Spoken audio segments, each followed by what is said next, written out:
Hello, this is Catherine from Accelerated Reader. Today, I will continue to read Annalynn the Canadian Spy, written by Shawn P.B. Robinson. Chapter 8. Annalynn meets the NIS. On the other side of the door, she saw two men in red and blue outfits and masks. They were the NIS spies. They stopped when they saw the tissue box and yelled, "Imposter!" before running towards her. Annalynn knew she had to move fast.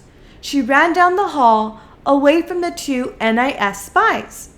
She thought she could move faster if she weren't wearing the blown-up Madame Saint-Le suit, so she quickly pressed the green button.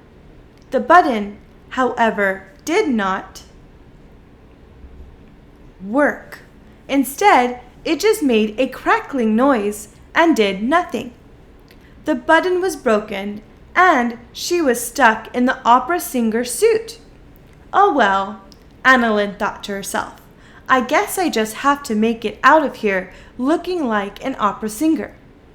Up ahead, the hallway ended in a set of stairs leading down. She ran to the top of the stairs and was about to run down them when she saw two NIS spies coming up the stairs towards her. She looked behind her, and the two NIS spies chasing her had come to a stop. She was caught. Two spies on the stairs below her and two spies behind her. She knew she only had one option. She only had one way out. She only had one choice before her. She had to roll. Annalynn jumped off the top of the stairs in her ballooned-up opera suit and flew through the air. At first, the two spies coming up the stairs looked surprised. But then they realized what was happening. A large, ballooned-up fake opera singer in an opera suit disguise was rolling down the stairs and going to hit them like a bowling ball. Annalynn bounced on the stairs and flew up in the air again, only to roll down the stairs towards the two spies. She saw the looks in their eyes turn from surprise to fear, and they ran as fast as they could down the stairs to get away from her. Annalynn, the bouncing opera-suited spy, rolled down the stairs so fast, the NIS spies could not get away in time. She hit them with the sound of a bowling ball hitting pins and continued to roll and bounce down the rest of the stairs. When she reached the bottom, there was another hallway. She bounced and rolled at a terrifying speed. Ahead of her, 5 or 6 spies all ran in terror. They screamed and yelled, hoping to get away from the bouncing, rolling, opera-suited spy before she crashed into them. "Run for your lives!" one of the spies called out just before he was squished under a bouncing Madame Saint-Le suit. Annalynn saw a door ahead of her. She hoped it was the exit. She couldn't stop herself from bouncing and rolling, but she thought maybe when she was out of the opera house, she might be able to get some control and land on her feet. Just before the door, however, she saw something. She saw something that terrified her. It was the worst danger she could imagine. Ahead of her, lying on the ground before the door, was a horrible, dangerous item. She knew it could be the end of her. If she landed on it, all might be over. It was a thumbtack. "Non!" she screamed in French, but she could not stop. She landed on her belly, right on the thumbtack. Annalynn heard a pop, followed by a hiss from the escaping air. She screamed in fear as the escaping air acted like a rocket and fired her backwards down the hallway and through the door. She flew through the air like a deflating balloon. She couldn't do anything but fly back and forth as the spy suit balloon made a sound like sp-l-p-b-p. As she flew through the air, she screamed out again at the top of her lungs. Ah! By this time, 4 NIS spies had run out of the building. They watched her fly back and forth like a deflating balloon. Other people gathered around as well, and they listened to her scream.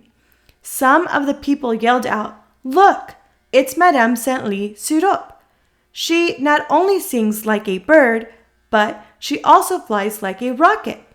Everyone clapped, and she could see a few people wipe tears from their eyes. When the air had just about run out of her suit balloon, she was still flying backwards. But she started to fly in a straight line. She looked over her shoulder and could see that she was flying right towards her jet. It was perfect. She hoped she could fly to the jet, and then she might be able to get inside and fly away with the tissue box before the NIS spies caught her. The air began to run out of her balloon suit belly, and she found herself closer and closer to the ground. She was not moving as fast, but she was still flying backwards. When she ran out of the air in her suit, she landed on the ground and ran backwards to keep from falling. Right behind her, or in front of her, staring her in the face as she ran backwards, were the 4 NIS spies.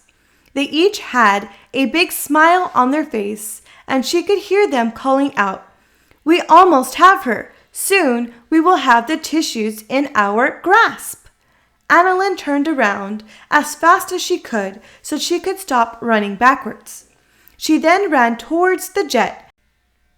She hoped she could get to her jet in time, but she was pretty sure she would not be able to climb up the ladder into the cockpit before the spies grabbed her.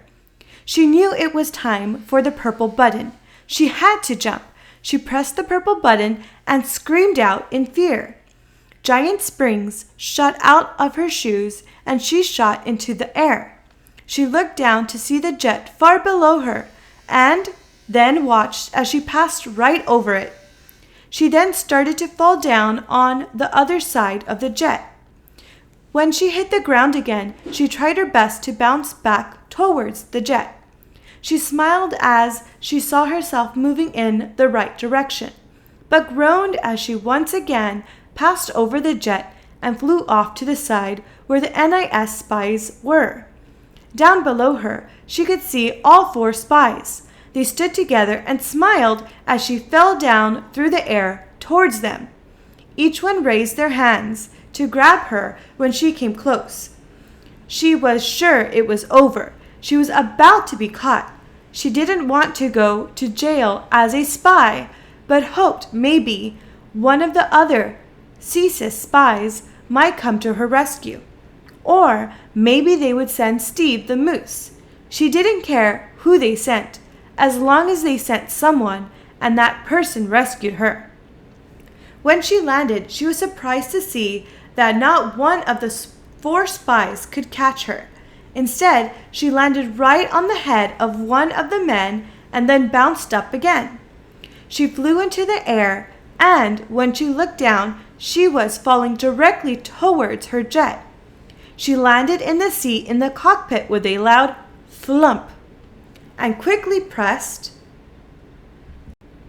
the on button, followed by the close thingy above your head while you are sitting in the cockpit button. She then pressed the button labeled, "If you don't know what to do now, press this button," and followed the instructions on the screen. When it asked for her coordinates, she typed in home. The jet took off, flying backwards. Annalynn screamed again in fear and hoped that one day she would not scream so much. She had a sneaky feeling she would need to get used to terrifying experiences. On the computer screen, Annalynn read, "Estimated time of arrival, 3 hours." She sat back, holding the tissue box, and decided it was time for a 3-hour nap. She had completed her first real mission as a spy, Madame Saint-Ly-Syrup had won.